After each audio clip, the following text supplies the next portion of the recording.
How can I move from procrastination to getting things done? There are probably as many reasons people procrastinate as there are people in the room in terms of how you do it. Some of the main reasons we procrastinate, from my experience, the main reason we procrastinate is we're fear of losing control.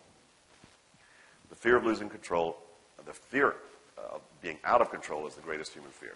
People are killing themselves and each other this very moment just to maintain or achieve a sense of psychological control. It's that powerful a driver of our behavior.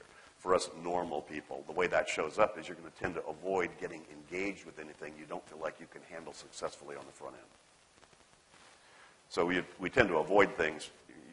Your fear of losing control mentally, physically, or emotionally, right? The fear of losing mentally of losing control is I'm not sure what to do next on this to do it perfectly, so you don't engage. Do my taxes. Taxes! And the people who procrastinate the most, by the way, happen to be the most sensitive, creative, and intelligent people. Nailed you, didn't I? I assume you all put yourselves in the sensitive, creative, intelligent category. Yeah, you're the most hung up because your sensitivity and creativity give you the capability of thinking about doing your taxes and in a quarter of a second generate 432 evil phantoms of what are going to eat you alive if you try to do your taxes and don't do them perfectly.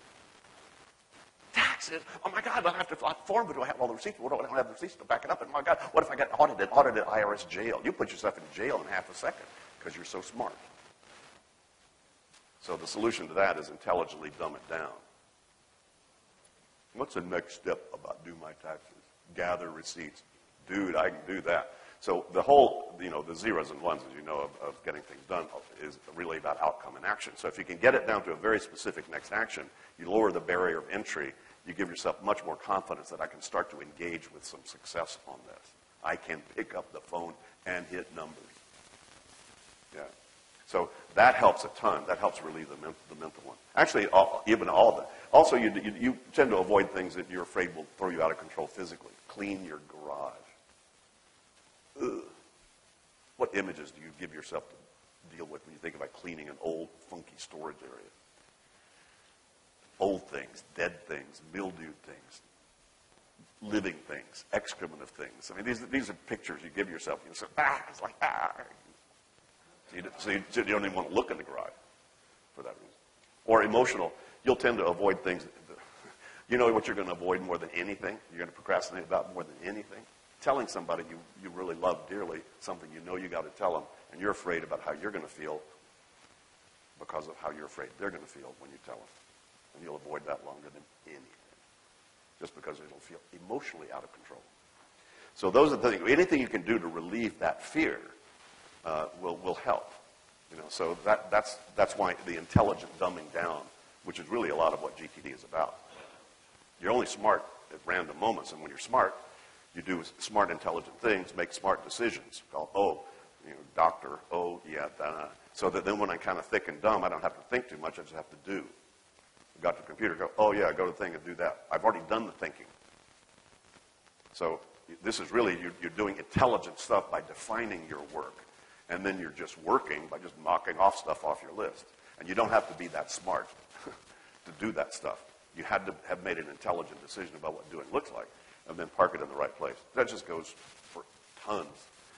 There's more subtle stuff about why people procrastinate. Oftentimes people think they're procrastinating, but in truth, the thing has passed its timing. And you're just not feeling like doing it. And you think that's bad, as opposed to, wait a minute, I think the timing's passed on this. That's why having a someday maybe list, and being more conscious about what's real for you now, and let things, let me just take that off the list. I'm getting more and more radical these days. And I just say, do what you feel like doing. You don't feel like doing it, don't do it. At some point, you get enough feedback, one way or the other, about whether that was a good decision or not. And the clearer you are about all this stuff, the easier it is to be making those kind of judgment calls. As you know, when people don't do the GTD process, they got a whole lot of commitments they forgot they made, and it's sitting inside there, and they don't trust any of their judgments, and they always then overcommit. And when you overcommit, you're going to have a lot of things that you feel like you're procrastinating about. They shouldn't maybe even be on the list. So you can only do one thing at a time, folks. So you either feel half empty, half full. Either the thing you're doing is exactly the thing you need to be doing, given all the other options, or I'm afraid, I don't know what I'm not doing, and then you get into just be busy to try to get off your own back. Sometimes being really busy with stuff is an interesting way to procrastinate.